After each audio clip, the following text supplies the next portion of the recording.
আমলকি ৫০০ গ্রাম, চিনি ৫০০ গ্রাম, ২টি এলাচের গুঁড়া ও পরিমাণ মতো বিট লবণ। প্রস্তুত প্রণালী: ৫০০ গ্রাম আমলকি একটি বাটিতে পানি দিয়ে সারা রাত ভিজিয়ে রাখতে হবে। পরদিন একটি কাঁটা চামচ দিয়ে আমলকিগুলো ভালোভাবে কেচে নিতে হবে।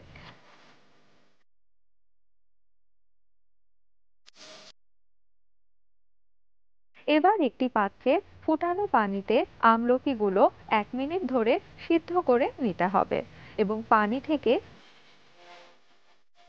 অন্য একটি পাত্রে ৫০০ গ্রাম চিনি দিয়ে আমলকিগুলো ঢেলে নিতে হবে।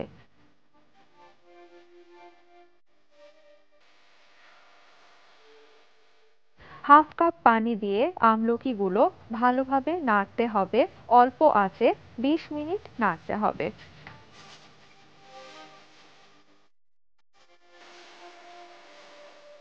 সবশেষে ১ চামচ এলাচের গুঁড়ো এবং পরিমাণ মতো বিট লবণ দিতে হবে।